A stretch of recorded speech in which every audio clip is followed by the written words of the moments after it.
Hi guys, எல்லோரும் எப்படி இருக்கீங்க?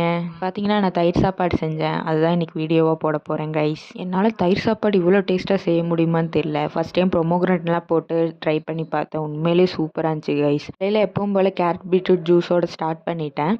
2 தோசையும் சாப்பிட்டு மத்தியானத்துக்கு என்னம்மா செய்ய போகிறீங்க அப்படின்னு கேட்டால், சாப்பாடு எதுவும் வைக்கல, பழைய சாப்பாடு தான் இருக்குது, தயிர் செஞ்சு தரவா அப்படின்னு கேட்டாங்க. ஓகே, ஆனால் எனக்கு பிடிச்ச மாதிரி செஞ்சு கொடுங்க அப்படின்னு சொன்னேன். அதுக்கு நீயே வச்சுக்கோ அப்படின்னு எங்கள் அம்மா சொல்லிட்டு போயிட்டாங்க கைஸ். நானே பழைய சாப்பாடு எடுத்து அதை லைட்டாக மிக்சியில் போட்டு அரைச்சிட்டு 1 கப் தயிரில் 1/2 கப் தயிர் எடுத்து இதிலே ஊற்றிட்டேன் கைஸ். அப்புறம் கொஞ்சம் தண்ணியும் ஊற்றினேன். கொஞ்சமாக தான் ஊற்றணும்னு நினச்சேன், ஆனால் நிறையா போட்டு ஊற்றிட்டேன். இதை தாளிக்கலான்னு எப்பவும் போல் பேன் வச்சு எண்ணெய் ஊற்றி கடுகு, உளுந்து, கடலைப்பருப்பு, வெங்காயம், பச்சை மிளகா, கருவேப்பிலை, அப்புறம் கொஞ்சமாக டீ பெருங்காயம் போட்டு நல்லா மிக்ஸ் பண்ணேன் கைஸ். மிக்ஸ் பண்ணும்போது எனக்கு நூடுல்ஸை மிக்ஸ் பண்ணுற மாதிரி ஒரு ஃபீல் ஆயிடுச்சு. அதுக்கு மிக்ஸ் பண்ணுற மாதிரியே தூக்கி தெறிக்கையெல்லாம் விட்டுட்டு இருந்தேன்.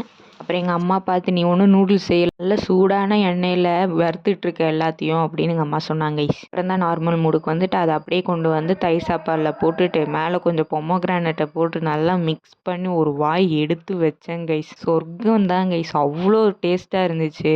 என்ஜாய்மெண்ட்டோட இன்றைக்கான நாளை முடிச்சாச்சு கைஸ். மீண்டும் நாளை சந்திப்போம். பாய்.